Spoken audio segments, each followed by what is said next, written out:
वालेकुम। मैं दीबा खान आम आदमी पार्टी से सोचा आज एक वीडियो बनाऊं, आपसे कुछ बातें शेयर करूं जो जीएमसी डोडा को लेके कुछ दिनों से कंट्रोवर्सी चल रही है, उस पर बात करने का मन किया।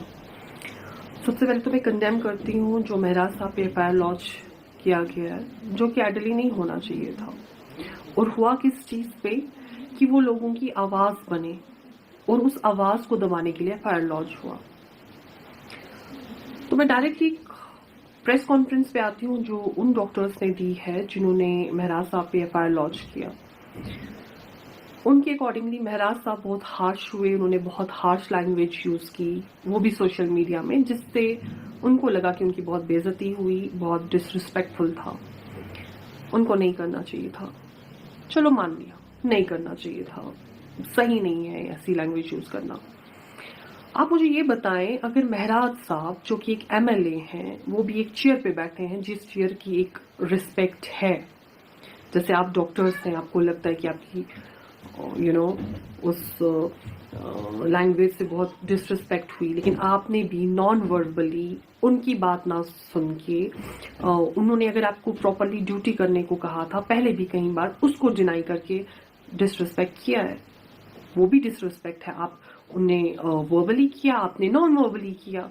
आपको कहीं ना कहीं शायद पता था महराज साहब एक बार कहेंगे हम नहीं मानेंगे, दूसरी बार कहेंगे नहीं मानेंगे, तीसरी बार कहेंगे तो हम इस पे ये हिटअप हो जाएगा, हम इस पे एफआईआर लॉन्च करेंगे। कहीं ना कहीं शायद ये प्री प्लान था। आप लोगों का शायद यही मकसद है कि उसको जेल में भेजे, क्योंकि यही एक वोकल है जो लोगों के मुद्दों पे बात करता है और आप चाहते हैं बाहर ना रहे। शायद कुछ लोगों का आपके बगैर भी, जो कुछ लोग बाहर आपके फ्रेटर्निटी के बाहर के लोग हैं, शायद आपकी कुछ प्लानिंग है, इसलिए ये सब चीजें हो रही हैं, नहीं तो वो आपको कहीं बार वार्न कर चुके हैं। डिसरिस्पेक्ट आप किए हैं पहले और अभी एफआईआर लॉन्च उन पे हुआ है। Very unfortunate.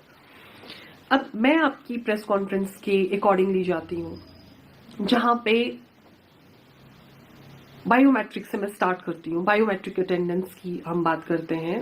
आपको महराज साहब ने बायोमेट्रिक अटेंडेंस लगाने को भी कहा, कई बार कहा, एक बार नहीं, दो बार नहीं, तीन बार नहीं, कई बार कहा, और आपने नहीं लगाई, जो कि हर एक डिपार्टमेंट में अभी लगी ही लगी है, ऑलमोस्ट हर डिपार्टमेंट में। और वो लगना, उस बायोमेट्रिक अटेंडेंस को लगाने का इंटेंशन यही है कि लोग अपने प्रॉपर टाइम पे ड्यूटी दे, जो उनका फिक्स्ड या अलॉटेड टाइम है उस पे वो अपने टाइम पे आए और अपने टाइम पे जाए, उससे पहले ना निकले, ताकि लोगों को सहूलियत हो।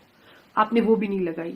दैट मीन्स कहीं ना कहीं ये रीजन रहा है कि आप अपनी ड्यूटी से चूकते हैं। नहीं तो प्रॉब्लम क्या थी वो चीज लगाने में, अगर आप टाइम पे ड्यूटी देते हैं।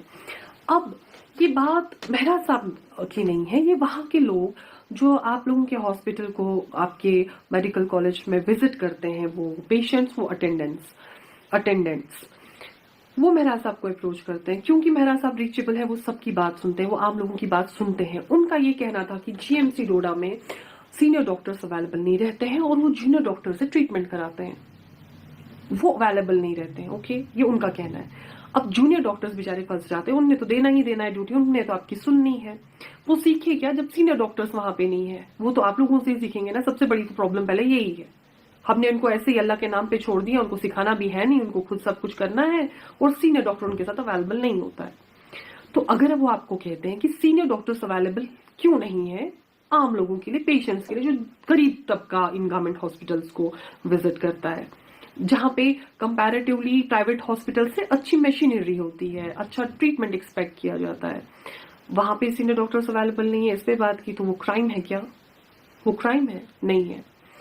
फिर आप देखिए, आप अपनी प्रेस कॉन्फ्रेंस में खुद कहते हैं कि हमारे हॉस्पिटल में डॉक्टर्स की अवेलेबिलिटी ज्यादा है नहीं, मतलब फैकल्टी बहुत कम है, उतने डॉक्टर्स है नहीं, शायद 50% जो होना चाहिए था उससे भी कम है।